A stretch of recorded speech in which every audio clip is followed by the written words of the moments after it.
जय जगन्नाथ जय जगन्नाथ जय जगन्नाथ स्वामी जय जगन्नाथ। नीलाचल निवासाय नित्याय परमात्मने बलभद्र सुभद्राभ्याम जगन्नाथाय ते नमो नमः। श्री कृष्ण चैतन्य प्रभु नित्यानंद श्री अद्वैत गदाधर श्रीवासादि गौर भक्त वृंद। हरे कृष्णा कृष्णा कृष्णा हरे हरे, हरे राम राम राम हरे हरे। हरे कृष्णा। तो आप सबका स्वागत है आज के हमारे रविवारी कार्यक्रम में। हम लोग जो है श्री जगन्नाथ जी के बारे में कुछ उनकी कथाएं लीलाएं के बारे में श्रवण करेंगे। जैसा कि आप जानते हैं आने वाले 7 तारीख को रथ यात्रा उत्सव मनाया जाएगा। तो जगन्नाथपुरी में बहुत भव्य उत्सव होता है रथ यात्रा का। तो इसके विषय में मैंने सोचा कि आज हम थोड़ा जगन्नाथ जी के बारे में जानें, क्योंकि खासकर इस पार्ट ऑफ इंडिया में जगन्नाथ जी के बारे में लोग उतना नहीं जानते। ज़्यादा फेमस ये उड़ीसा बंगाल इस तरफ है, बट जगन्नाथ जी का एक स्पेशल कनेक्शन है इस्कॉन के साथ और सिग्निफिकेंस है। तो इसीलिए इनके बारे में जानना बहुत ज़रूरी है। कौन है जगन्नाथ? तो आपको मैं कुछ स्लाइड दिखाता हूँ। ये है जगन्नाथपुरी धाम। आप में से कोई पुरी गया है? यहाँ जगन्नाथपुरी कुछ लोग गए हैं। तो 4 जो मुख्य धाम है उसमें से एक है जगन्नाथपुरी। तो पुरी, द्वारका, बद्रीनाथ, रामेश्वरम, ये 4 धाम की यात्रा बोलते हैं। तो जब बद्रीनाथ जाते हैं तो वहाँ पर भी 4 धाम होता है, बद्रीनाथ, केदारनाथ, गंगोत्री, यमुनोत्री। ये एक ही धाम के अंदर 4 धाम है, लेकिन ऐसे 4 धाम जब बोलते हैं तो ये 4 है। तो उत्तर में आपका बद्रीनाथ, पूर्व में जगन्नाथपुरी, पश्चिम में द्वारका और साउथ मतलब दक्षिण में रामेश्वरम। तो ये जगन्नाथपुरी बहुत ही पवित्र धाम है। श्री जगन्नाथपुरी की बहुत सारे रहस्यमय बातें हैं और अनेक कथाएं हैं। और ये मंदिर कई लाखों साल पुराना है। एक्चुअल जो ओरिजिनल मंदिर बना था इसका, तो अभी सरकार ने इसका बहुत अच्छा, आप फोटो में देख सकते हैं, कॉरिडोर पूरा बनाया, पूरा बहुत सुंदर इसको सजा दिया अच्छे से। तो हम यात्रा में भी कभी कभी जाते हैं जगन्नाथपुरी, और काफ़ी भक्त, अभी जो रथ यात्रा आएगी कम से कम 10 लाख भक्त वहाँ पर होंगे पुरी में रथ यात्रा के दिन, और इस्कॉन से भी काफ़ी लोग जाते हैं। तो आज पूरा स्पेसिफिकली हम इनके बारे में पूरा चर्चा करेंगे, डिस्कशन करेंगे। तो आप देखिए ये है जगन्नाथ, बलदेव, सुभद्रा। तो एक अजीब सा रूप है भगवान का।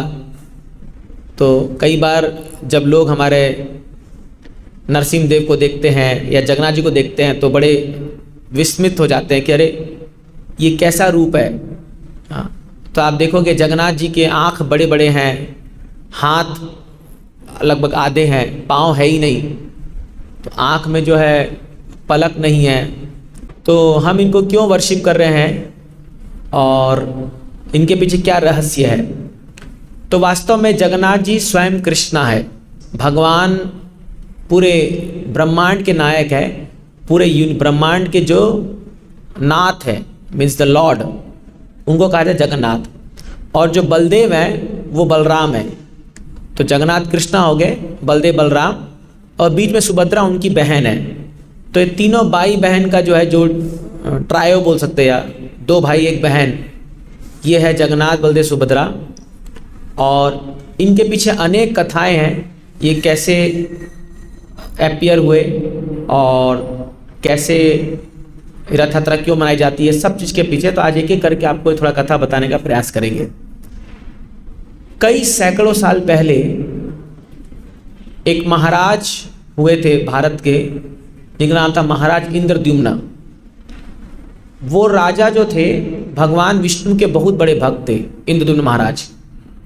और उनके मन में तीव्र इच्छा थी कि मुझे भगवान को साक्षात देखना है। जैसे ये इच्छा हमारे मन में भी आती है कि हम भगवान को साक्षात देखें, कैसे दिखते हैं भगवान।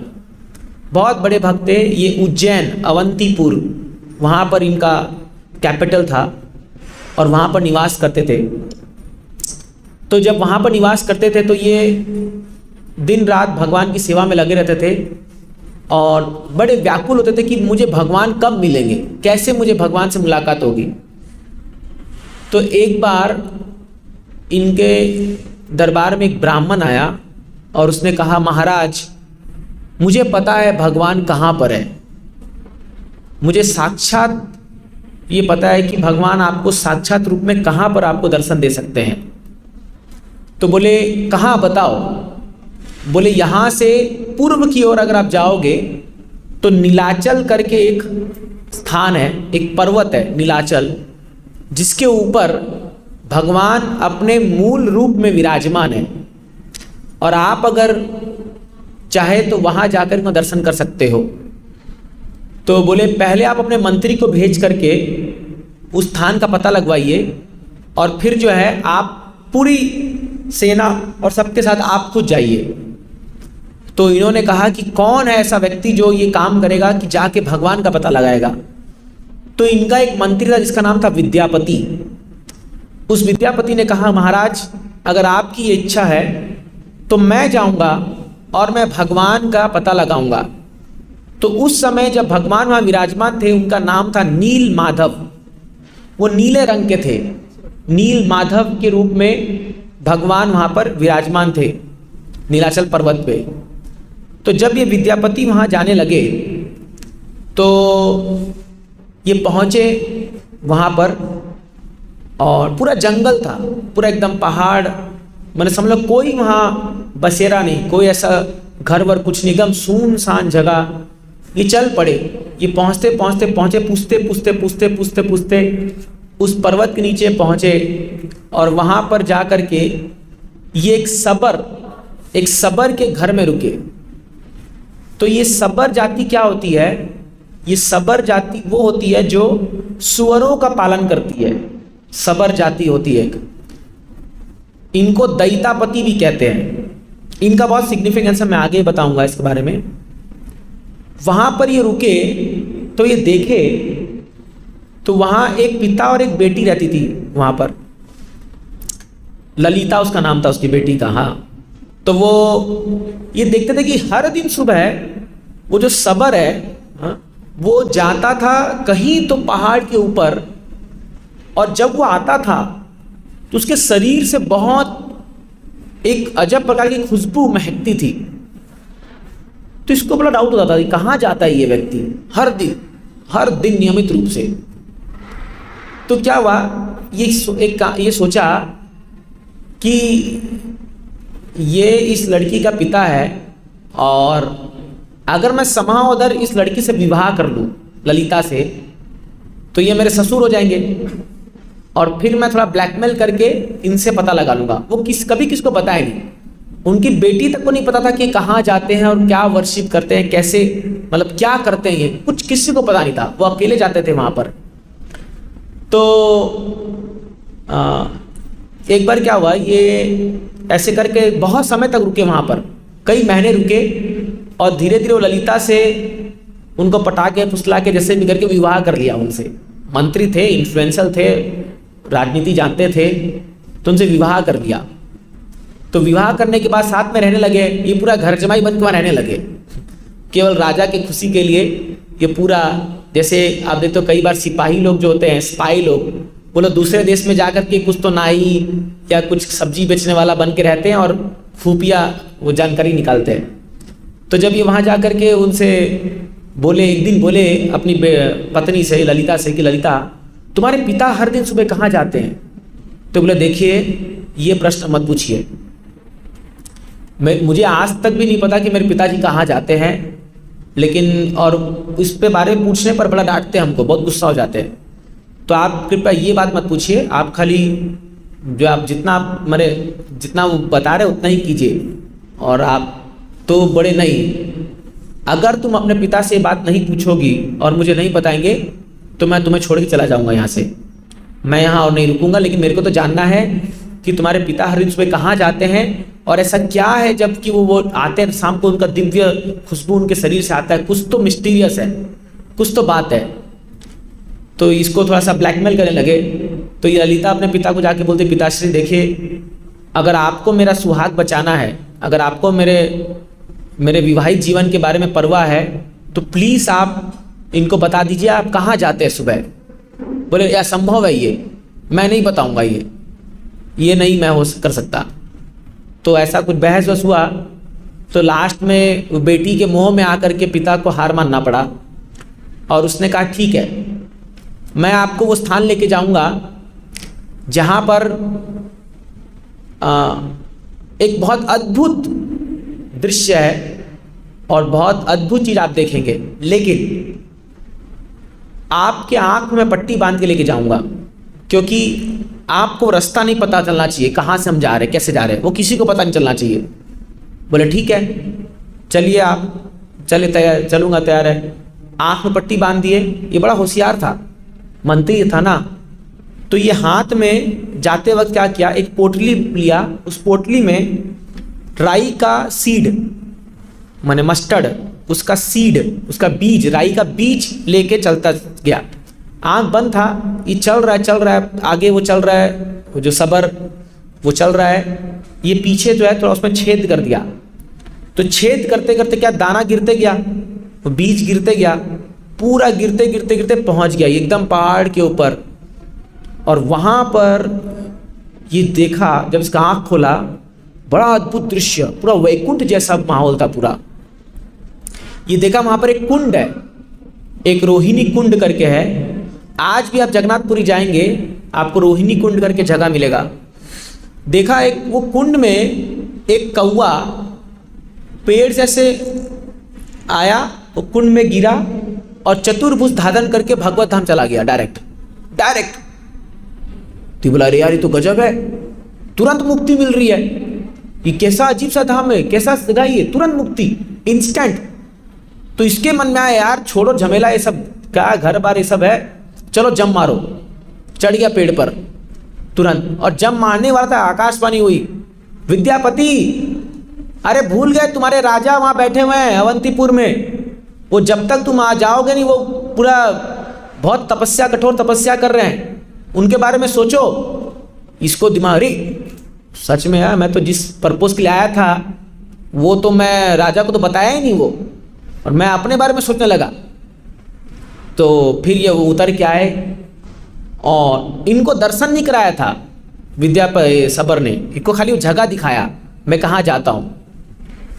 तो फिर ये आ गए और ये आ करके तुरंत भागे वहाँ से और आ करके सीधा अवंतीपुर आए। बोले महाराज, मैंने वो जगह ढूंढ लिया है जहाँ भगवान साक्षात विराजमान है।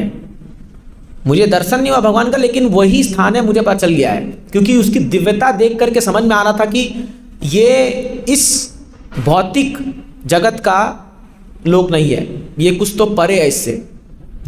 तो मैंने वो जगह ढूंढ लिया है, कृपया है आप चलिए वहाँ पर। तो जैसे ही महाराज इंद्रद्युम्न सुने इस बात को, वो मूर्छित हो गए। वो बोले अरे क्या बात कर रहे हो, भगवान मिल गए, चलो। तो महाराज जो है वो अपनी पूरी सेना, पूरा परिवार, पलटन, सब कुछ, जैसे कुछ लोग गांव शिफ्ट करते हैं ना, एक गांव छोड़ के पूरा अलग जगह चल जाते हैं, ये पूरा अपना शहर, पूरा अवंतीपुर जो है उसको ही छोड़ दिया, पूरा सब कुछ लेके। बोले मेरे को अब रहना ही नहीं यहाँ पर, मेरे को वहीं रहना है जा करके जहाँ भगवान है। तो सब छोड़ छाड़ के चल पड़े, पूरा पलटन, मतलब कई लाखों लोग होंगे, चल पड़े पूरा लेकर के। तो ये बहुत लंबी कथा है, इनका जर्नी बहुत सारा कष्ट आता है, भगवान को पाना इतना आसान नहीं है, बहुत कष्ट आता है। तो एक स्थान पे जाते हैं, तो जब ये ओडिशा प्रांत में घुस रहे होते हैं, उस समय उत्कल बोलते थे, नीलाचल, तो एक नदी पार करनी होती है। जब ये नदी के पास पहुंचते हैं तो बड़ा भयंकर तूफान आता है, बड़ा भयंकर तूफान एकदम। ये लोग कैसे करके अपना टेंट वेंट बना के बसते हैं, रहते हैं। और फिर एक आकाशवाणी होती है कि महाराज आपकी जानकारी के लिए, जिस नील माधव भगवान को आप ढूंढने जा रहे हो वो अदृश्य हो चुके हैं। वो इस धरती को छोड़ के जा चुके हैं और वो अब जो है इस नीलाचल पर्वत पे निवास नहीं करते हैं, वो अदृश्य हो चुके हैं। जैसे ये सुनते हैं अगेन ही मूर्छित हो जाते हैं, ये बोलते हैं अरे बाप रे बाप। सोचिए आप पूरा परिवार खानदान छोड़ सब लेकर चल रहे हो जिसको मिलने के लिए, पता चले वो गायब, तो कैसा बीतेगा आप पर। तो ये पूरा मूर्छित पड़े हुए हैं, आप सब हैरान, बोले करे क्या करे क्या करे। उसी समय नारद मुनि आते हैं। नारद मुनि तो राइट टाइम में पहुंच जाते हैं जहाँ दरकार है, और क्योंकि भक्त, वो तो महान भक्त है भगवान के। नारद मुनि आते बोलते महाराज आप, उनको उठाते पहले और वो बोलते हैं कि क्या हो गया, आप इतने हताश क्यों हो गए। तो बोले जिस भगवान को हम मिलने जा रहे थे वो अदृश्य हो गए। तो नारद मुनि बोलते महाराज आप चिंता मत कीजिए, ये भगवान लीला है, और सुनिए मुझसे कथा। मैं आपको बताता हूं कि आपको भगवान कैसे मिलेंगे। अब नारद मुनि ये कथा बता रहे हैं, बोलते हैं एक समय की बात है जब द्वारका में भगवान श्री कृष्ण अपनी रानियों के साथ निवास करते थे। तो आपको पता है कृष्ण की 16,108 रानियां थी, 16,108। तो सभी रानियां एक से बढ़कर एक, 8 मुख्य पटरानियां थी उनकी, रुक्मणी, सत्यभामा, नागनजीति, ऐसे करके 8 नाम थे जिनको भगवान ने जीत के लाए थे। क्षत्रियों में क्या होता है, जीतते थे, मतलब युद्ध होता था, युद्ध में जो जीता उसकी रानी, ऐसा होता था। तो 8 को जीत के लाए थे महाराज भगवान कृष्ण।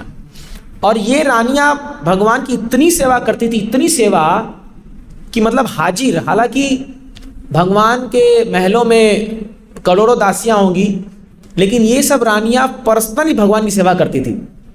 फिर भी भगवान जब रात को सोते थे तो कई बार ऐसा हुआ कि भगवान रात को सपने में चिल्ला रहे, हे राधे, हे ललिते, हे विशाखे, हे तुंग विद्या, ऐसे गोपियों का नाम चिल्लाते थे भगवान रात को सपने में, और एकदम इंटेंस वो वेदना से चिल्लाते थे भगवान उनका नाम, गोपियों का नाम।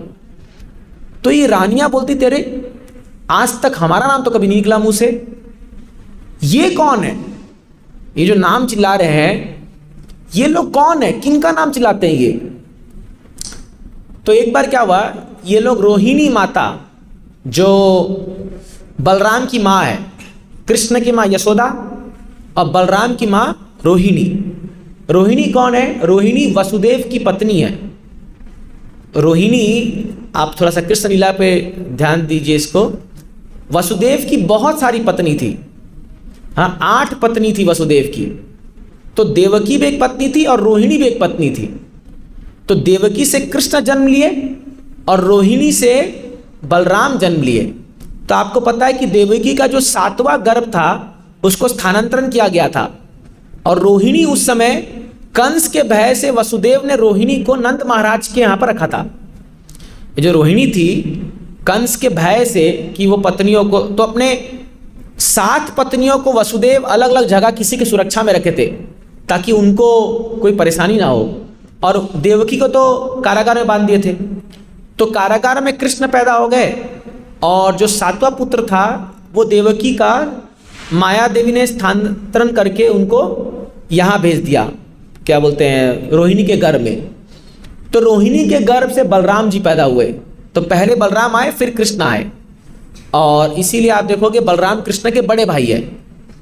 तो रोहिणी एकमात्र ऐसी स्त्री है या ऐसी पात्र है जिन्होंने कृष्ण की वृंदावन लीला और द्वारका लीला दोनों को दर्शन किया है। दोनों, देवकी ने केवल मथुरा में कृष्ण को देखा, यशोदा ने केवल वृंदावन में कृष्ण को देखा, उनकी लीलाओं को। लेकिन रोहिणी जब कृष्ण वृंदावन छोड़ करके मथुरा आए और फिर वहां से द्वारका गए, तो रोहिणी माता साथ में आई थी। तो इसलिए रोहिणी को सब पता था कृष्ण के बारे में, सब कुछ, जन्म से लेकर के पूरा अभी द्वारका लीला तक एवरीथिंग शी न्यू, सारी लीला पता था रोहिणी को। तो ये सारी रानियां जो थी, ये 16,108 रानियां, ये रोहिणी माता के पास गई और इन्होंने कहा कि माता रोहिणी आप हमें बताइए कि कृष्ण किन का नाम लेते हैं रात को? ये जब सोते हैं तो ये रात को किन का नाम लेते हैं? तो रोहिणी माता ने कहा, देखो मैं तुमको ऐसे नहीं बता सकती हूँ ये चीज़, ये बड़ा ही गुह्य लीला है, भगवान की बहुत अंतरंगा लीला है ये। तो एक काम करो, क्योंकि अगर मैं जो तुमको बताने जा रही हूँ वो अगर भूल से भी कृष्ण सुन लिए तो वो द्वारका छोड़ के भाग जाएंगे और तुम उनको वापस नहीं ला पाओगे। तो तुम लोग ये कथा मुझसे पूछ रहे हो कृष्ण के बारे में, लेकिन अगर आप ये सुन लोगे तो तुम छोड़ कृष्ण भाग जाएंगे, बहुत बड़ा नुकसान हो जाएगा। तो बोले लेकिन हमको तो सुनना है इसके बारे में कि क्या कृष्ण, कौन है ये रानियां, क्या क्या क्यों इनका नाम लेते हैं, इतना प्रेम क्यों है इनको ये रानियों, ये जो जिनका नाम ले रहे गोपियों से। तो रोहिणी माता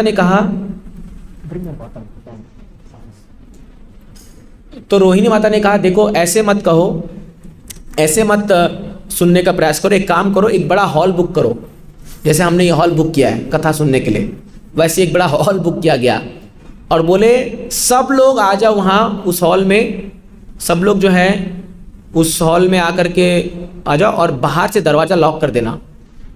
कृष्ण को भूल से भी ये लीला नहीं पता करना चाहिए, भूल से भी कृष्ण नहीं सुनना चाहिए।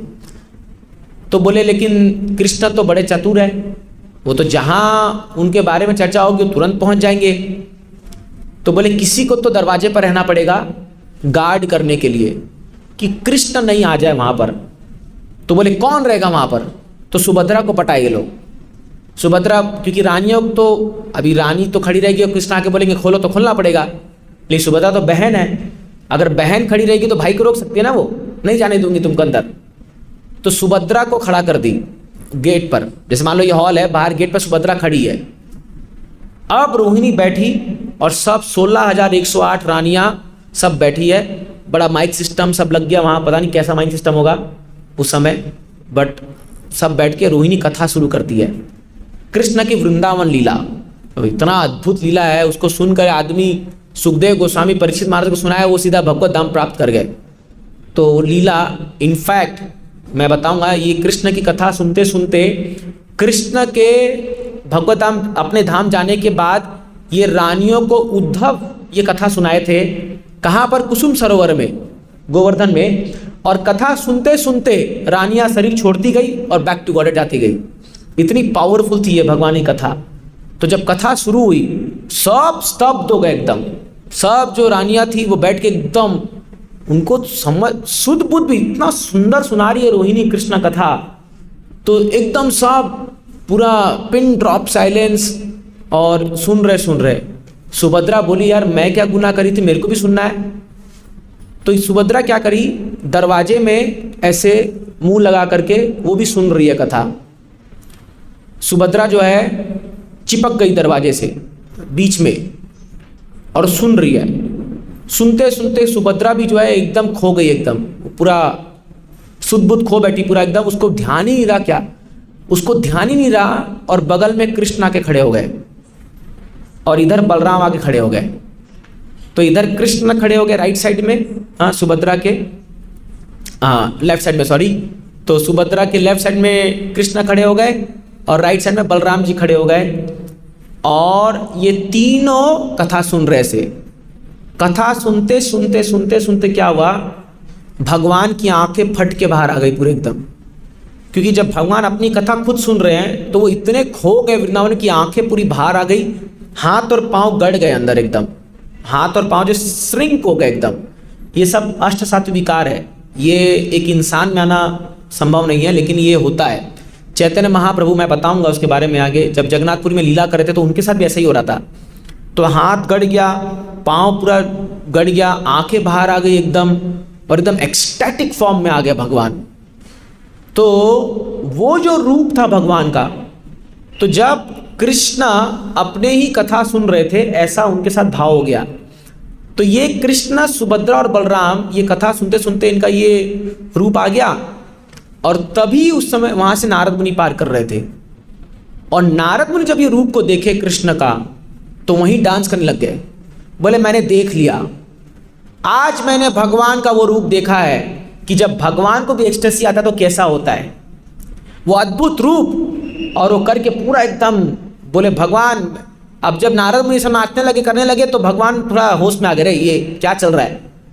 तो भगवान नारद मुनि को बोले, अरे नारद मुनि ये किसी को बोलना मत, ये चीज़ें जो तुमने देखा अभी रूप।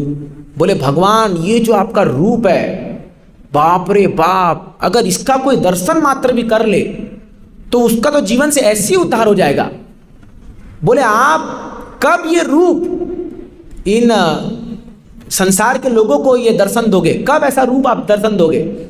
तब भगवान ने कहा, नारद मुनि ये मेरा एक विशेष रूप है, और ये रूप जब ब्रह्मा के 100 साल में से आधी अवधि पार होगी, तो ब्रह्मा 100 साल जीते हैं, प्रत्येक व्यक्ति 100 साल जीता है, बट वो रिलेटिव होता है। ब्रह्मा का 100 साल कई हजारों करोड़ों साल है। तो जब ब्रह्मा का 50 साल खत्म हो जाएगा तो ब्रह्मा के पहले 50 साल में मैं नील माधव के रूप में विराजमान करूंगा इस दुनिया में, और वो नील माधव रूप खत्म होने के बाद मैं इस रूप में आऊंगा और मुझे लोग जगन्नाथ के नाम से जानेंगे। बोलो जगन्नाथ स्वामी की जय। तो भगवान बोले कि नारद मुनि अभी किसी को मत बोलना, लेकिन जब सही समय आएगा तब मैं प्रकट होऊंगा इस दुनिया में, और जो कोई भी मेरे इस रूप को दर्शन करेगा, केवल दर्शन मात्र से उसके करोड़ों जन्म के पाप कट जाएंगे और वो मुक्ति प्राप्त करने के लायक हो जाएगा। तो भगवान ने ये बोला तो नारद मुनि बड़े खुश हो गए, बोले भगवान वाह आप इतने दयालु हो, और बोले खास करके कलयुग में ये मेरा रूप जो है ये सर्व प्रकार से लोगों का मंगल के लिए करने के लिए प्रकट होगा।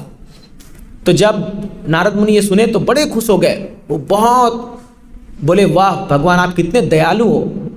तो जगन्नाथ कौन है?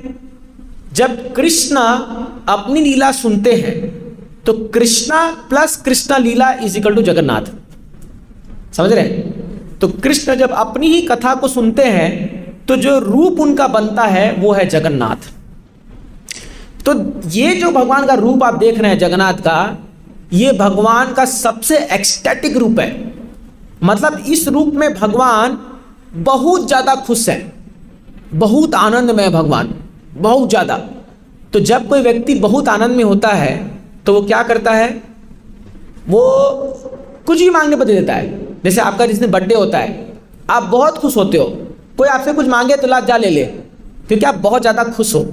जैसे मान लो किसी के बेटे की शादी है, बेटी की शादी है, तो उस दिन वो देखो बहुत दानी बन जाता है वो, क्योंकि बहुत खुश है ना वो आज।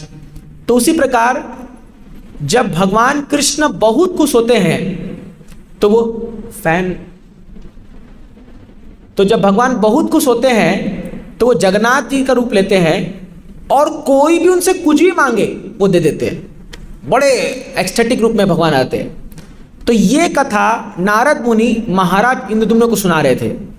तो महाराज को बोले, महाराज आप मेरे ख्याल से आप ही वो पात्र हैं जो वो स्वयं जगन्नाथ भगवान को इस धरती पर प्रकट करोगे, इसलिए आप हताश मत होइए। अभी यहाँ पर एक अश्वमेध यज्ञ कीजिए, एक बड़ा महायज्ञ का जो है आप अनुसंधान कीजिए, और उस यज्ञ के फलस्वरूप आपको ये जगन्नाथ जी का दर्शन होगा, पक्का होगा।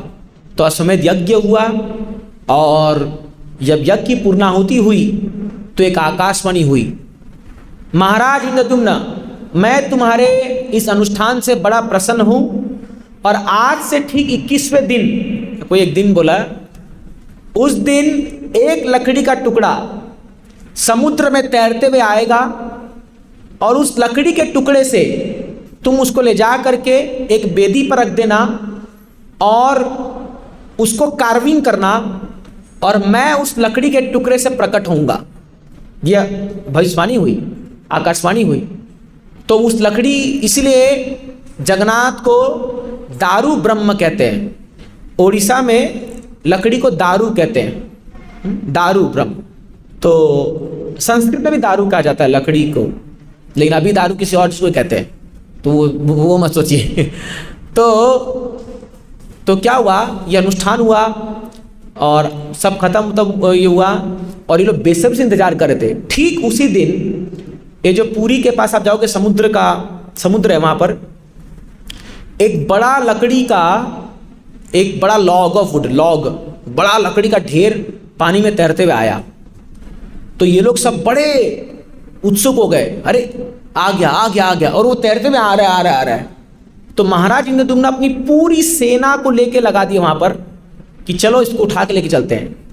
आप यकीन मानेंगे, हिला भी नहीं पाए उसको, पूरी सेना लगा दिए। मैं बोला लाखों लोग गए थे, पूरी सेना हिला भी नहीं पा रहे उस लकड़ी को। बोले अरे तो गजब प्रॉब्लम, फंस गए। अब कहां से क्रेन बुलाए, कौन सी जेसीबी बुलाए जो ये उठेगा भी लॉक, ये लकड़ी का ये ढेर। तो ये बड़े परेशान हो गए। उसी समय क्या हुआ, वो जो सबर जो विद्यापति को लेके गया था वो आया, पता नहीं कहां से वो आया, और बोला मेरे भगवान आ गए, मेरे भगवान आ गए। जा करके अकेले उस लकड़ी को उठाया, जैसे मान लो एक कॉटन, एक रुई को उठा रहा है, उठा के ले जाके एक जगह पे जाकर रख दिया और गायब हो गया। सब देखते रह गए, क्या है भाई, हम लोग यहाँ हाथ लगा के थक के मर चूर हो गए, ये क्या हुआ है, फटले आए उठा के रख दिया। तो बोला चलो रख दिया, एक पूरा जाके बैठा रख दिया, एक रूम के अंदर टाइप का था। अब बोले इसको कार्व कौन करेगा इसको, तो बोले अरे अभी किसी को पता नहीं क्या ये, मतलब क्या बनाना है क्या करना कुछ पता नहीं है, खाली वो लकड़ी का ढेर आके रखा हुआ है। अब वहां रखा हुआ, ये लोग फिर परेशान, क्या करें क्या करें। तो फिर कई दिन बीते, इसमें बहुत समय गया। एक ब्राह्मण आया, बोला महाराज किसको ढूंढ रहे हैं। बोले अरे मैं कोई ऐसा शिल्पकार को ढूंढ रहा हूं जो इस लकड़ी को कार्विंग करे, इसमें से भगवान की मूर्ति बनेगी। तो बोले महाराज मैं बनाऊंगा, लेकिन मेरी एक शर्त है कि जब तक मैं अंदर काम करूंगा आप में से कोई भी अंदर नहीं आएगा, कोई मुझे देखने का प्रयास नहीं करेगा। तो बोले भाई तू खाए पिएगा क्या। बोले उसकी चिंता मत करो, मुझे दरकार नहीं है, किसी को अंदर देखने की दरकार नहीं है। और अगर आप जैसी ये खोले, अगर कोई देखने का प्रयास किया, मैं वही काम बंद कर दूंगा और मैं चला जाऊंगा, मैं फिर काम नहीं करूंगा आगे। तो कंडीशन मान लिया गया। अब महाराज इंद्रद्युम्न की पत्नी का नाम था गुंडीचा। आप पुरी जाओगे, गुंडीचा मंदिर भी वहां पर एक है। तो क्या हुआ, वो काम शुरू किया, वो लकड़ी को काट के कार्विंग शुरू किया। तो ठक ठक ठक, तो कुछ दिन तक आवाज आ रहा था, ठक ठक ठक ठक ठक आवाज आ रहा है। बाहर से गेट बंद है। ये बोले भाई कुछ खाना वाना दे दो। तो वो तो मना किया था, बोला खोलना मत को भी, तुम्हारा भी नहीं, कुछ उसकी बात जो बोले मानो। तो कुछ दिन तक ठक ठक ठक आवाज आ रहा था। कुछ दिन के बाद वो आवाज बंद हो गई, कुछ आवाज ही नहीं आ रही है। तो इधर जो गुंडीचा है, वो इनकी पत्नी, वो बोली मुझे लग रहा टपक गया, ये कुछ खाने पीने को दिए नहीं इसको, और ये तो कुछ आवाज भी नहीं आ रहा है, पता नहीं क्या है, समझ में नहीं आ रहा, ये कुछ तो गड़बड़ है। वो पीछे पड़ गई। महाराज बोले नहीं, उसने बोला है तो उसको काम करने दो, तुम डिस्टर्ब मत करो उसको। ये पीछे पड़ गई। कई बार स्त्री लोग हट कर लेते तो बस कुछ नहीं कर सकते आप फिर। तो वो पूरा परेशान कर दी इनको कि नहीं, खोलिए खोलिए खोलिए खोलिए, खोलना पड़ेगा इसको, वो मर गया बेकार का, हम पर केस हो जाएगा। केस तो क्या होता, राजा थे, लेकिन फिर भी हमको दोस्त लगेगा। तो गेट खुलवा दी, और जब गेट खुलवाई तो देखिए ये हाल हुआ। जब गेट खोले महाराज इंद्रद्युम्न, तो 3 लकड़ी के आकार उनके सामने खड़े बैठे हुए थे, वेदी पर बैठे हुए थे, 3 आकार, और वो व्यक्ति गायब था, वो व्यक्ति था ही नहीं वहां पर। तो महाराज जो है वहां सिर पकड़ के रोने लग गए। बोले देखो मैंने तेरे को कहा था, देखो अभी आधी अधूरी मूर्ति बन गई ना, पाँव नहीं बने हैं, हाथ जो है आधे हैं, हाँ, और पूरा जो है पूरा शरीर का आकार आया नहीं अभी तक। और बोले ये तो अपूर्ण मूर्ति है, ये तो खंडित मूर्ति हो गई, ये तो बहुत बड़ा अपराध हो गया मेरे से। तो वहां सिर पकड़े रोने लग गया एकदम। बोले बर्बाद हो गया मेरा जीवन, बड़े मुश्किल से भगवान बोले थे, प्रकट हुए थे, लेकिन हम लोग ने गलती कर दी, और अब ये तो अपूर्ण मूर्ति हो गई, अब कैसे क्या होगा इसका आगे। तो पूरा उपवास करने लगे महाराज में। बोले कि मेरा जीवन बेकार हो गया, मैंने अपराध कर दिया, भगवान के प्रति अपराध कर दिया, अपराध कर दिया। फिर नारद मुनि आए। नारद बोले बोले महाराज कौन बोलता आपने अपराध कर दिया, अरे यही तो वो रूप है जो मैंने देखा था द्वारका में। अरे आप इतने भाग्यशाली हैं कि साक्षात वो रूप जो भगवान ने वहां अपनी लीला सुनते हुए दर्शन दिखाया था मेरे को, वो रूप आपको भगवान आज दर्शन दे रहे हैं। मतलब आप सेकंड व्यक्ति हो जिसको दर्शन हो रहा है ये। मतलब मुझे तो मिला ही, लेकिन आप कितने भाग्यशाली हो कि ये साक्षात परब्रह्म आपके सामने प्रकट हो गए। बोले आप अब तुरंत आज ही इनको इंस्टॉल करो, इनका अभिषेक करो, हाँ इनको वेदी पर बैठाओ और इनका अभिषेक करो, और फिर हम लोग ब्रह्मा जी को बुला के लाएंगे और इनका प्राण प्रतिष्ठा करेंगे। तो क्या हुआ, उसी दिन जो है ये इंद्रदेव महाराज ने इनका अभिषेक किया, और वही दिन है स्नान पूर्णिमा। अभी गई ना स्नान पूर्णिमा, आप लोग देखा होगा जगन्नाथ जी को पूरे बाहर ला करके कई लीटर पानी में नहलाते हैं उनको। तो स्नान पूर्णिमा के दिन को कहते हैं भगवान का जन्मदिन, कहते हैं बर्थडे ऑफ लॉर्ड जगन्नाथ, स्नान पूर्णिमा। अभी जस्ट ये गया 2-4 दिन पहले जो गया था, शनिवार को शायद था, पिछला से, हाँ 22 तारीख को, हाँ 22 तारीख को जाता अभी स्नान पूर्णिमा। तो जबरदस्त स्नान हुआ, भगवान का ये हुआ। और फिर महाराज इंद्रद्युम्न ने अपने सैनिकों को कहा एक भव्य मंदिर का निर्माण करो, बहुत ऊंचा मंदिर, इतना बड़ा मंदिर बनाया था भगवान का, आप यकीन भी नहीं कर सकते हैं। तो फिर नारद मुनि जब आए तो उनको कहा कि आप जो है, हम जगन्नाथ जी के प्राण प्रतिष्ठा के लिए जो ब्रह्मा जी है, माने विधि के सबसे पहले पुरुष जो ब्रह्मा जी, उनको लेके आएंगे। तो नारद मुनि चलो, चलते लेके आते हैं उनको। अब वो तो कहाँ रहते हैं, वो तो सत्यलोक में रहते हैं। जैसे अपना जो ये लोक है ये भूलोक है, भू फिर भूवर, ये ऊपर का स्वर्ग लोक है, स्वर्ग लोक, महर लोक, जनलोक, तपलोक, फिर ऐसे ब्रह्मलोक, 7 प्लैनेट ऊपर है।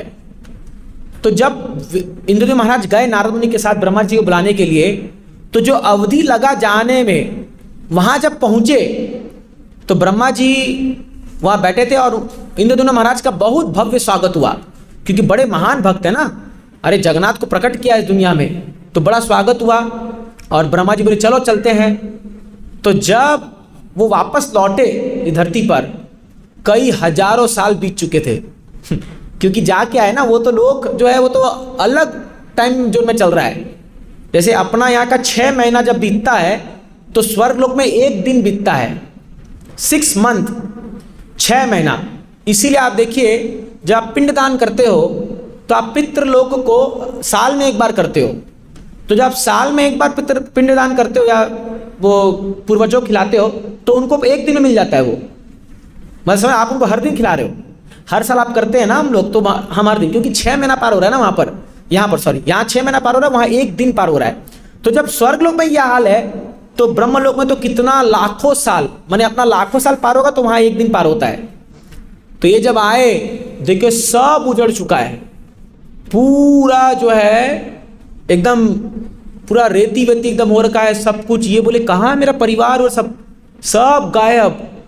और वहाँ पर जो है कोई राजा वो करा है। हाँ, लेकिन इसमें एक बात था कि एक भव्य मंदिर था और वो कोई राजा वहाँ पर रूल करा था।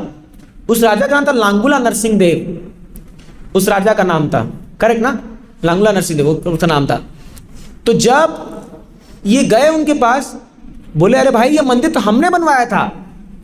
बोले क्या बोल रहे हो, ये तो हमारे पूर्वज ने बनाया था और ये हमारी संपत्ति है। दोनों में बहस होने लगी, ठीक है। तो फिर जब बहस होते रही तो एक पॉइंट पे आकर बोला अच्छा बताओ कैसे बनाया तुमने।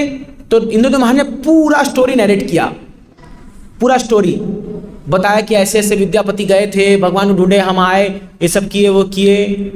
आपको पता है वो लांगुला सिंह कौन था? वो वही विद्यापति था,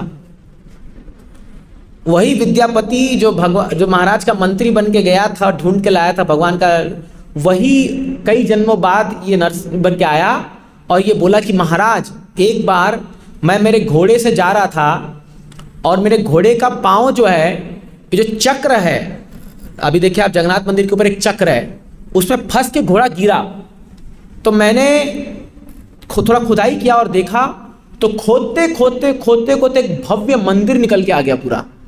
इसलिए आज भी आप अगर भारत में कई जगह ऐसा है जहाँ पर अगर सही से खोदा जाए, जैसे आप अभी चल रहा है ना केस वेस चल रहा है, कि ये मंदिर है कि मस्जिद है क्या है, ये सब सच्चाई है। हमारे पूर्वज ने बहुत मंदिर बना के गए, बड़े बड़े मंदिर सब। आज भी आप देखो साउथ में जाइए कितने बड़े बड़े मंदिर बने हुए हैं। तो वो बोला महाराज, वो जैसी देखा रही तो इंद्रदेव महाराज है, उसको सब नारद मुनि उसको बताए, अरे तुम वही विद्यापति हो और तुम भूल गए हो, ले ये तुम्हारे महाराज है। वो तुरंत चरणों में गिर गया, बोला महाराज आप कहाँ थे? तो बोला कि अरे मैं तो ब्रह्मा जी को लेने गया था, मुझे क्या पता इतना टाइम लगता है। तो फिर वो आए, फिर उस समय लोग ने ये जगन्नाथ जी को वहाँ पर बैठाया। अब तो जब जगन्नाथ जी को वहाँ बैठाया तो विधिवत उनका इंस्टॉलेशन हुआ पूरा, और जगन्नाथ जी बहुत खुश हुए महाराज इंद्रद्युम्न से। और जब जगन्नाथ जी वहाँ विराजमान हुए तो महाराज इंद्रद्युम्न ने जगन्नाथ जी से 3 वर मांगा। 3 एक्चुअली जगन्नाथ जी जब उसी समय प्रकट हुए थे तो 3 चीज मांगा था भगवान से उन्होंने। पहला वर उन्होंने कहा था, महाराज भगवान मेरी कोई संतान ना हो। तो जब उनके परिवार के बारे में बोले, मतलब गुंडीचा और अलग अलग जो उनके लोग थे, बट उनको कोई संतान नहीं होती। बोले क्यों? क्योंकि अगर मेरी संतान हो जाएगी तो वो क्लेम करेगी इस मंदिर पर, वो अपना बना लेगी, इसलिए ये मंदिर सार्वजनिक होना चाहिए, सभी के लिए होना चाहिए। तो बोले दूसरा वर मांगा, हे भगवान आप 24 घंटा दर्शन दोगे लोगों को, 24 घंटा आप कभी अपनी पलक नहीं झपकाओगे, मतलब कभी भी दर्शन हो आपका। तो भगवान बोले भाई 1 प्रहर तो मेरे को आराम दो। तो खाली 1 प्रहर 3.5 घंटा भगवान का पट बंद होता है। पुरी में आप जाओगे उसका कोई टाइम नहीं है, कभी रात को 1 बजे बंद होगा, कभी 12 बजे, कभी 2 बजे, कभी रात भर दर्शन चलता है, ऐसे ही चलता है। भगवान का कोई टाइमिंग नहीं है वहाँ पर सोने का, अपने मन मर्जी सोते उठते हैं। जैसे हमारे इस्कॉन में 4:30 का टाइम फिक्स है, 4:30 में मंगल आरती होगी तो होगी, पूरी में ऐसा कुछ नहीं है, ठीक है। तो ये दूसरा वर था कि भगवान आप हमेशा लोगों को दर्शन दोगे। और तीसरा वर था, वो बोले भगवान आपको इतना भोग चढ़े कि आपका हाथ हमेशा गीला होना चाहिए। मतलब मान लो जैसे अभी आप खाना प्रसाद पाए और हाथ धो के आए और दूसरा प्लेट रेडी है, तो आप पूरी जाएंगे, इतना भोग चढ़ता है, अन्न के दाता है, ये अन्न क्षेत्र है पूरी जो है, वहाँ चाहे 1 लाख लोग जाए चाहे 1 करोड़ लोग जाए, कभी प्रसाद शॉर्ट नहीं पड़ेगा। वो बहुत खुशी की बात है।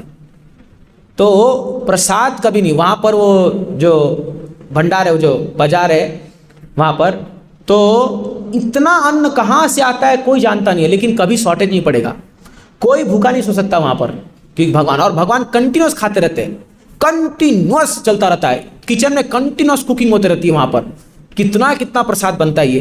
तो ये 3 वर इंद्रद्युम्न महाराज ने जगन्नाथ जी से मांगे थे, और जगन्नाथ जी जो है वो ये 3 वर इंद्रद्युम्न महाराज को दिए, और जगन्नाथ जी तब से लेकर के वहाँ बैठे हुए हैं, विराजमान है।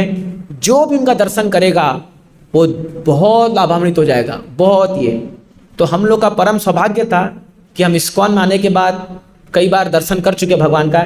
इनफैक्ट मेरा तो इतना सौभाग्य कि मैं तो जगन्नाथ जी को छू के भी आया हूँ, मतलब इन द सेंस पहले उनके एकदम नज़दीक जाने देते थे, तो वहाँ थोड़ा पंडे लोग रहते, 200-500 रुपये देने से वो कर देते सब।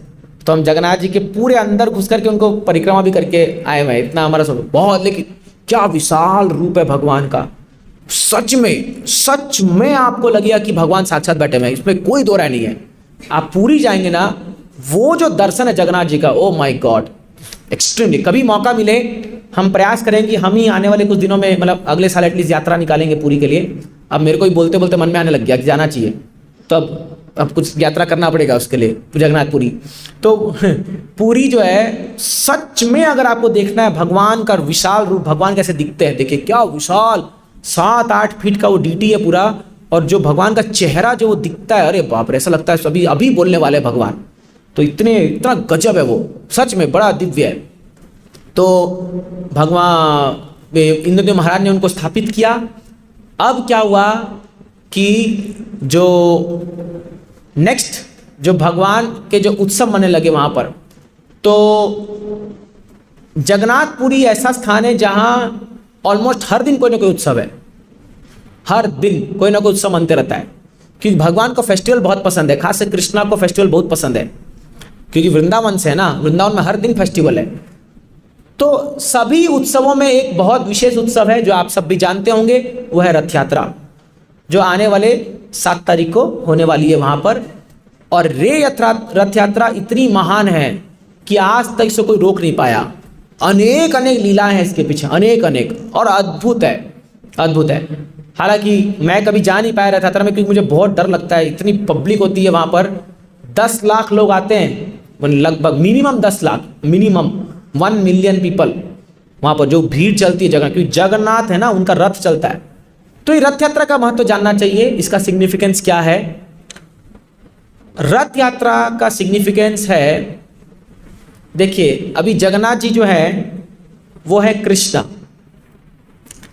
जगन्नाथ जी किसके विरह में बैठे हैं वहां पर, ये रूप किसके विरह में हुआ। जगन्नाथ जी, आप कथा सुने, जब कृष्ण राधा रानी को याद कर रहे हैं तो उस विरह में ये रूप धारण हुआ। मतलब जगन्नाथ जी कृष्णा है जो राधा रानी को याद कर रहे हैं, ठीक है। तो एक बार कुरुक्षेत्र में जब कृष्ण अर्जुन के साथ रथ पे थे और कृष्ण महाभारत युद्ध के लिए गए थे, तो सभी गोपियां, देखिए जब कृष्ण वृंदावन से गए तो जो गोपियों का हाल हुआ वो आप वो सेक्शन पढ़ लोगे तो आप सब रो दोगे। इतना मार्मिक है वो, जो गोपियों का हाल हुआ, मतलब वो मैं तो वर्णन नहीं कर सकता हूँ, उतना मुझे अधिकार नहीं है, लेकिन फिर भी मतलब वो समझ लीजिए वो निर्जीव हो गए थे वो लोग, वो जीना ही भूल गए थे वो लोग। क्योंकि कृष्ण जो थे वृंदावन में, वो समझ लीजिए प्रत्येक प्राणी जो वृंदावन का है उसके जीवन का आधार ही कृष्ण है। अगर कृष्ण नहीं है तो लाइफ इज लाइक कोई मीनिंग नहीं है उस जीवन का। तो ये गोपियों ने एक बार सोचा कि ये विरह हमसे बर्दाश्त नहीं हो रहा है। तो कुरुक्षेत्र आप देखो वृंदावन से नज़दीक है थोड़ा सा, वो दिल्ली के पास में ही है। तो इन लोगों ने प्लान बनाया कि अब हम बर्दाश्त नहीं कर सकते। कृष्ण हमको बोल के गए थे कि मैं आऊँगा वापस। जब कृष्ण जा रहे थे तो गोपियों का जो विरह था, इतना रो रहे थे कि कृष्ण बोल गए थे चिंता मत करो मैं आऊँगा, लेकिन कृष्ण कहाँ आए। मतलब तो ये गोपियाँ बोले अब हम जबरदस्ती कृष्ण को लेके आएंगे, जबरदस्ती। तो ये सारी गोपियां टोली बना करके कुरुक्षेत्र पहुंची, और जब कुरुक्षेत्र पहुंची और कृष्ण को देखा रथ पे खड़े हुए हैं, सिर पे मुकुट डाल करके, पूरा एकदम राजा का भेष बना करके, तो ये गोपियां बोली, खासकर राधा रानी बोली, अरे क्या भेष बना रहे को, ये तुम काहे चेंज कर लिए अपना ड्रेस को, जब निकालो ये सब फालतू है। चलो कहाँ गया वो मोर मुकुट, कहाँ गया वो वन का फूल, कहाँ गया तुम्हारे वो पीली धोती, कहाँ गई, चलो चलो ये सब छोड़ो और तुम चलो वृंदावन चलो। अरे तुम भूल गए, तुम बोल के गए थे कि तुम आओगे वापस, तुम तो धोखेबाज निकले, चलो वापस चलो। तो कृष्ण बोले अरे भाई अभी बड़ा युद्ध होने वाला है, ये सब टाइम नहीं है, ये सीरियस बिजनेस होने वाला है। बोले हम सब कुछ नहीं जानते। तो सारी गोपियाँ वो रथ को घेर ली, कृष्ण के रथ को, और सब राधा ने बोली चलो पूरा रथ को खींच के लेके जाएंगे। तो सब रथ को खींचने लगे, राधा रानी और सारी गोपियां, और रथ को कुरुक्षेत्र से वृंदावन लेके आने के लिए खींच रहे थे। तो ये जो रथ यात्रा है, ये वही इंसिडेंट्स को याद करके हम लोग सेलिब्रेट करते हैं, खासकर हम गौड़िया वैष्णवा, कि हम रथ यात्रा में कृष्ण को कुरुक्षेत्र से वृंदावन खींच के लेके जाते हैं।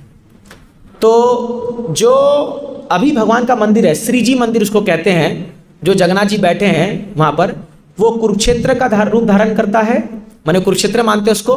और जो गुंडीचा मंदिर है उसको हम लोग वृंदावन मानते हैं, गुंडीचा मंदिर, और वो खींच के लाते हैं। इसीलिए हमारे एक आचार्य श्रीला भक्तिविनोद ठाकुर कहते हैं कि अगर मुझे सेवा का अवसर मिले तो मैं कुरुक्षेत्र में जा करके राधा रानी के असिस्ट करूंगा कृष्ण को वापस वृंदावन लाने के लिए। इसीलिए जब हम लोग रथ को खींचते हैं, हम उसी भाव में खींचते हैं कि हम सब मिल करके राधा रानी को मदद कर रहे हैं कृष्ण को वृंदावन लाने के लिए। क्योंकि अगर हम राधा रानी को मदद करेंगे तो हमारा भी उद्धार हो जाएगा, क्योंकि राधा रानी हमारे वो माँ समान है, हमारे वो हमारे राधा रानी को अगर आप खुश कर दिए तो कृष्ण तो मिलना ही है ना ऑटोमेटिक। इसलिए आप वृंदावन में सब लोग क्या बोलते हैं, राधे राधे बोलते हैं ना। कृष्ण से ज़्यादा आप राधे राधे नाम सुनोगे वहाँ पर, क्योंकि राधा रानी वहाँ वृंदावनेश्वरी है। तो इसलिए हम लोग का मूड क्या है रथ यात्रा के प्रति, हम लोग जब वो पकड़ते हैं उसका डोरी, वो जो रस्सी, तो हम सोचते राधा रानी को हम पकड़ के लेके जा रहे हैं, राधा रानी को हम हेल्प कर रहे हैं कृष्ण को वृंदावन ले जाने के लिए, ये मूड है। तो इसीलिए इसके पीछे और भी कथाएं हैं। एक बार द्वारका में ऐसा हुआ था कि कृष्ण को नारद मुनि नहीं, उद्धव सदैव हुआ था, उनको ना कहीं से वो वृंदावन की लीला सुन लिए, और वो लीला सुन लिए ना तो कृष्ण मूर्छित हो गए। तो उनको जगाने का एक्चुअली लीला सुनते सुनते वो बेहोश हो गए, तो उनको जगाने का कोई उपाय नहीं हो रहा था, कुछ भी उपाय नहीं हो रहा था, है ना। तो सब लोग पूरा बेहोश हो गए, लाइफलेस हो गए कृष्णा गिर के। एक्चुअली गोपियों को याद करके बेहोश हो गए, एकदम बेहोश हो गए। तो सब बोले रही ये तो गजब हो गया, अब क्या करे, सारी रानियां पागल हो गई, सब पूरा द्वारका में हाहाकार मच गया, क्योंकि कृष्णा बेहोश हो गया, अभी क्या करे। तो नारद मुनि को बुलाया गया, बोले बताइए क्या किया जाए कृष्ण को होश में लाने के लिए। तो कृष्ण को होश में लाने के लिए बोला गया कि एक काम करो, एक ही चीज है जो इसको होश में ला सकती है, वो है जब इनके सामने वृंदावन की लीला का बखान किया जाएगा। अगर वो लीला को गाया जाए, वृंदावन की लीला को, तो कृष्ण उठ जाएंगे। लेकिन फिर नारद मुनि बोले लेकिन एक प्रॉब्लम है, अगर कृष्ण के सामने वृंदावन लीला बोले और ये उठे तो ये यहाँ रुकेंगे नहीं, भाग जाएंगे वृंदावन, यहीं से पैदल भागेंगे। तो बोले बोलने से पहले कुछ व्यवस्था कर लो, और अगर कृष्ण वृंदावन पहुंच गए और वहां पहुंचने के बाद अगर वो गोपियों से मिल गए तो तुम भूल जाओ, वो कभी वापस नहीं आएंगे और गोपियां कभी छोड़ेगी नहीं उनको। और अगर वहां वृंदावन में कृष्ण जब भागे ऐसे और ऐसी अवस्था में लोगों ने देख लिया कृष्ण को ऐसे पागलों की में, तो वो अपना प्राण त्याग देंगे। तो ये लोग सब इमेजिन कर रहे क्या क्या क्या क्या हो सकता है, इमेजिन मतलब सच्चाई है ये। तो सब डर गए, अरे यार इसका उपाय क्या है। तो बलराम जी आते हैं, बलराम तो एक मीटिंग बिठाई गई, बोलिए अभी कैसे इसको मैनेज करें। तो बलराम सबने कहा किसी को तो जाना होगा और वृंदावन जा करके बोलना होगा कि कृष्ण आ रहे हैं, वहां तैयारी करनी पड़ेगी ताकि कृष्णा के हाल ना देखे, और वहां जो है सब प्रिपेयर्ड रहे, कृष्ण को कैसे रिसीव करना है, क्या करना है। तो बोले कौन जाएगा। तो बोले अरे भाई वृंदावन तो हमको ही कुछ पता नहीं है ठीक से। तो बलराम जी बोले मैं जाऊंगा, मेरे को पता है सब ब्रजवासी कौन है कैसे है, बलराम जी पर लीला देखे हैं, मैं जाऊंगा वहां पर। तो पहले बलराम जी को भेजा गया, ठीक है। तो बलराम जी निकले रथ में, तो फिर बोले अरे लेकिन एक प्रॉब्लम है, अगर कृष्ण बलराम दोनों चले गए और पता दोनों ही नहीं आए, दोनों वहां रुके ना वर्ष के हैं दोनों, तो और प्रॉब्लम हो जाएगी फिर क्या। तो बोले किसी और एक को भेजना पड़ेगा। तो बोले किसको भेजे। सुभद्रा बोली मैं जाऊंगी, कि सुभद्रा तो यही द्वारका की है, तो ये दोनों को लेके वापस आ सकती है। तो नेक्स्ट सुभद्रा निकली रथ लेकर के, ठीक है। और फिर क्या हुआ, फिर कृष्ण को उठाया गया, वो लीला बोला गया कृष्ण के सामने। जैसी उठे ये तो पागल हो गए, कहाँ है वृंदावन, वृंदावन कहाँ है, वृंदावन कहाँ है, वृंदावन कहाँ है। तो सब बोलने लगे अरे अरे आपके लिए पूरा रथ तैयार है, आपको वृंदावन लेके जा रहे हैं, अभी आपका टूर सैंक्शन हो गया, छुट्टी मिल गई आपको, चलो वृंदावन। तो एकदम कृष्ण का रथ तैयार किया गया, उनके रथ का नाम नंदी घोष है, और उसको रथ को जो है उसको पूरा तैयार करके जो है रखा गया, और कृष्ण उसमें विराजमान हुए। अभी कृष्ण जो है वो जब रथ पे बैठे हैं, वो कभी बेहोश हो रहे, कभी इधर ढूल रहे, इधर अपने मद मस्ती में चल रहे कि मैं वृंदावन जा रहा हूं, मैं वृंदावन जा रहा हूं, मैं वृंदावन जा रहा हूं। ये रथ यात्रा है। पहले बलराम जी निकलते हैं, आप देखो जब रथ निकलती है, फिर सुभद्रा आती है, और कृष्ण जगन्नाथ जी आते एकदम हिलते डुलते, कोई टाइमिंग नहीं है, कभी 8 घंटा, कभी 10 घंटा, कभी अगले दिन पहुंचते हैं।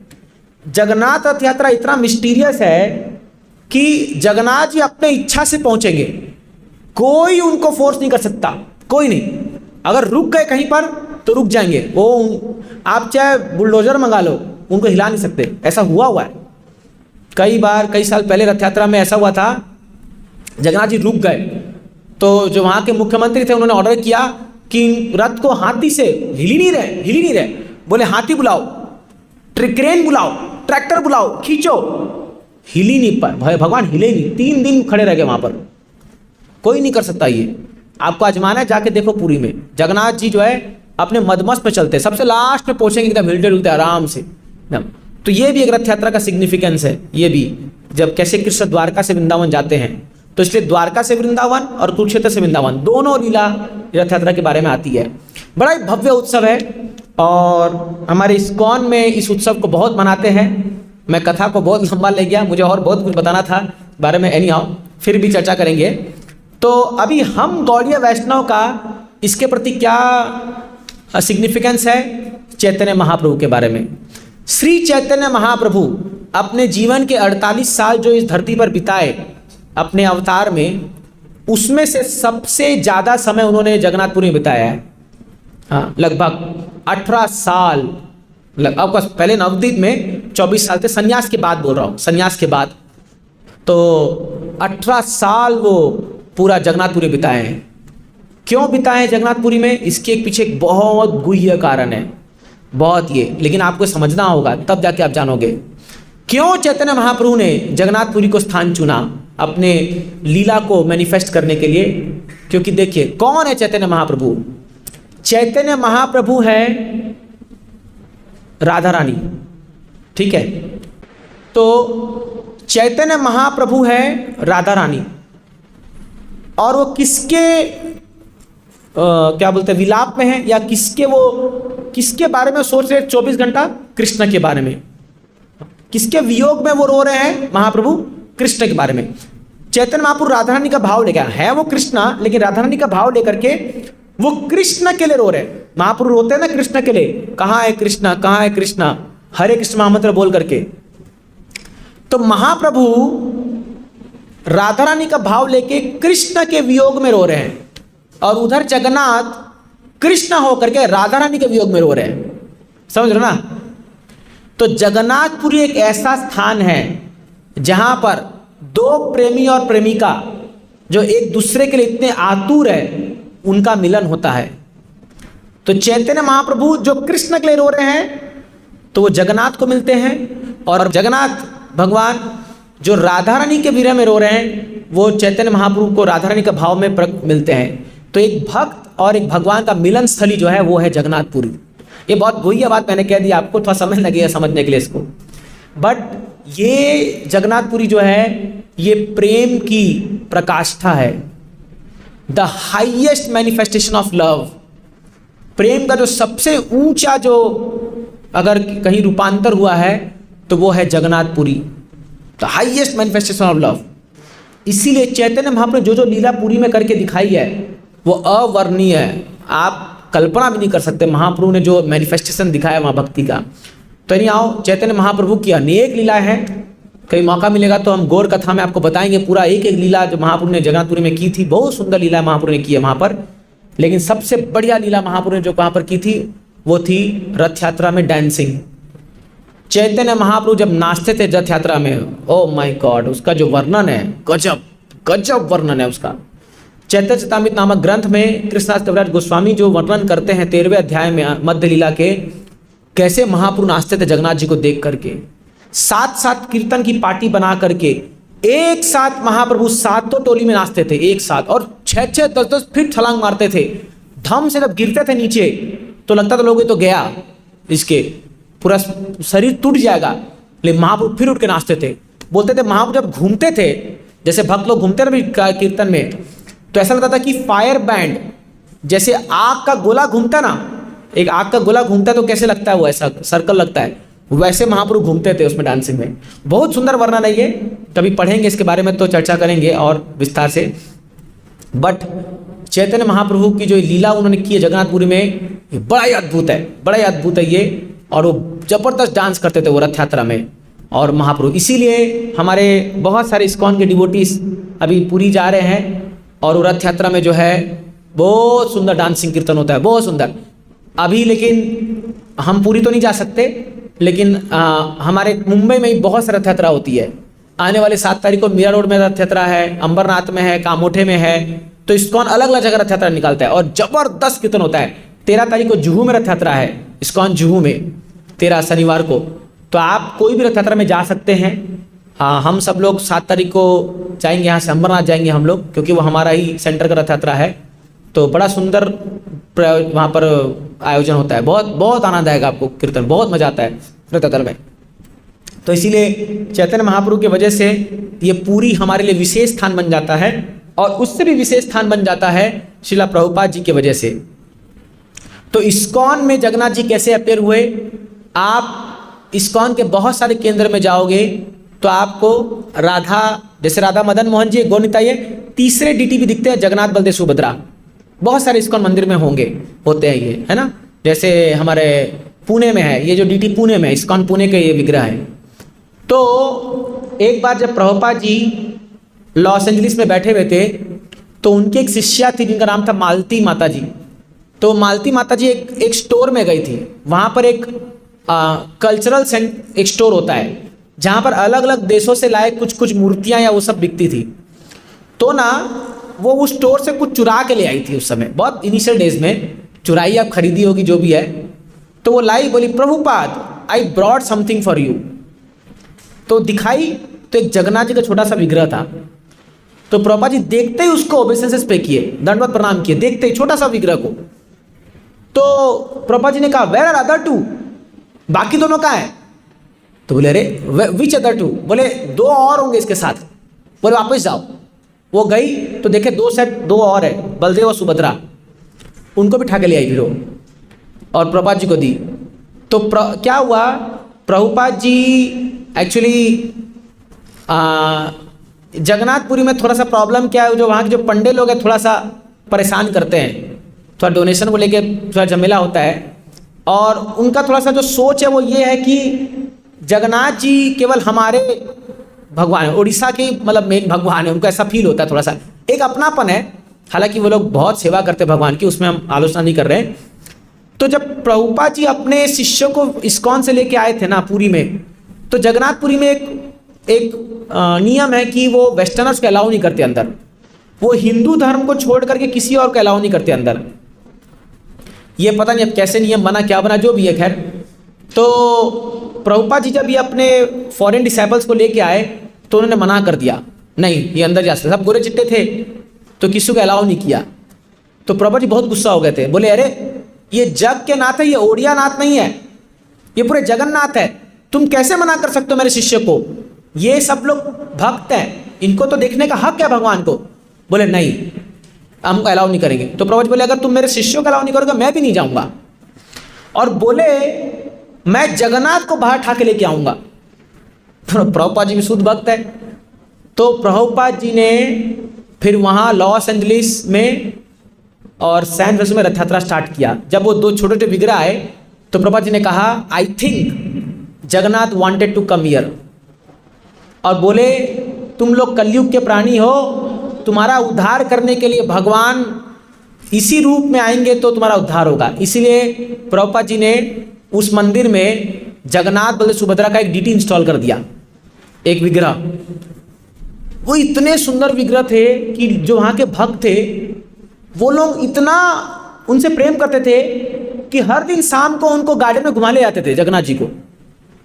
एक दिन प्रभुपाद जी आए दर्शन ले, गायब, डीटी नहीं है ऑल्टर में। तो बोले पार्क में खिला रहे उनको बिठा करके। भाव था उनका कि ये हमारे बच्चे हैं, या जैसे हम बच्चों को ले आते हैं ना खिलाने के लिए, तो प्रभुपाद जी कहते थे ये देखो ये भगवान है। हाँ सब प्रभुपाद जी बोलते इनको, ये लोग ऐसा ट्रीट करते थे। उनको बीच में घुमाने लेके जा रहे हैं, उनको कैंडी खिला रहे हैं, सब वैसे कर। प्रभुपाद जी बोले अरे ये क्या हो रहा है? बोले प्रभुपाद जी हम जैसे हम घूमने जाते हैं वैसे ये भी तो, इनको भी तो फील होता होगा ना, पड़े पड़े यहाँ पर कैसा लगता होगा। तो प्रभुपाद जी बोले अरे मूर्खो, ये हर दिन का मामला नहीं है, लेकिन हाँ साल में एक बार जगन्नाथ जी बाहर निकलते हैं तो वो है रथ यात्रा। तो प्रभुपाद जी ने अपने एक बहुत ही प्रिय शिष्य जयानंद प्रभु को कहा कि तुम रथ बनाओ भगवान के लिए, और उन व्यक्ति ने अकेले भगवान के लिए बड़ा सा रथ बनाया। आपको पता है लॉस एंजलिस का जो सबसे बिजिएस्ट स्ट्रीट है, सबसे जो माने क्राउडेड स्ट्रीट है, वो साल में एक दिन के लिए बंद होता है हमारे इस्कॉन की रथ यात्रा के लिए। सोचिए आप। और प्रभुपाद जी ने बड़ा बड़ा रथ बना करके जो है रथ यात्रा स्टार्ट किया लंदन में, सैन फ्रांसिस्को में, और आज पूरे वर्ल्ड में कई सैकड़ों रथ यात्रा होती है। तो हालांकि जगन्नाथ जी ओडिशा में आके बैठे, लेकिन पूरे विश्व में जगन्नाथ को अगर फेमस करने का श्रेय जाता है तो वो शिला प्रभुपाद जी को जाता है। शिला प्रभुपाद जी ने पूरे विश्व में जगन्नाथ, एक्चुअली शिला प्रभुपाद जी ने जगन्नाथ को जगन्नाथ बनाया है ना, नहीं तो पूरा जग नहीं जानता था जगन्नाथ जी को।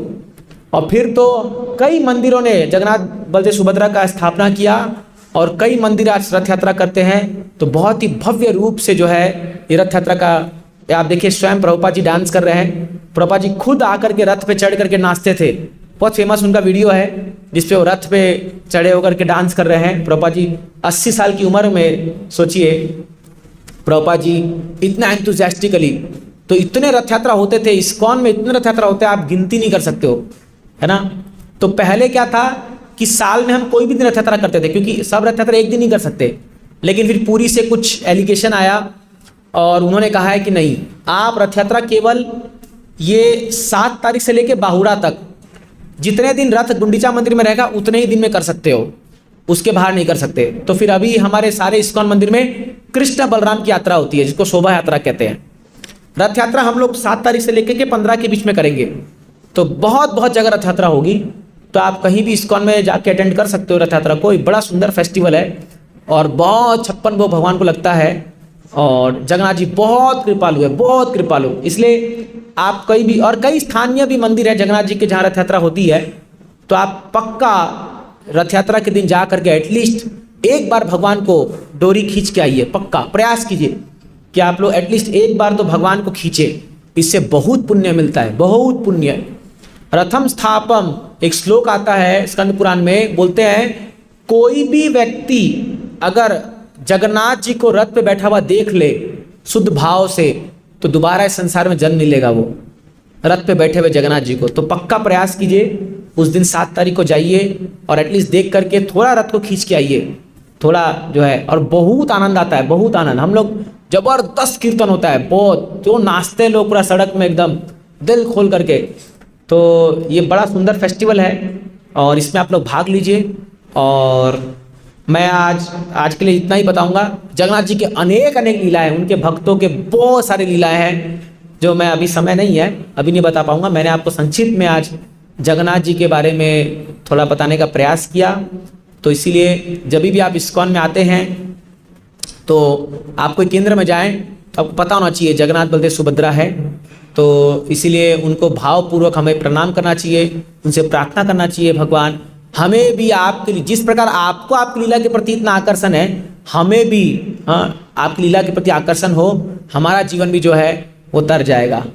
जय जगन्नाथ, जय जगन्नाथ, जय जगन्नाथ स्वामी, जय जगन्नाथ।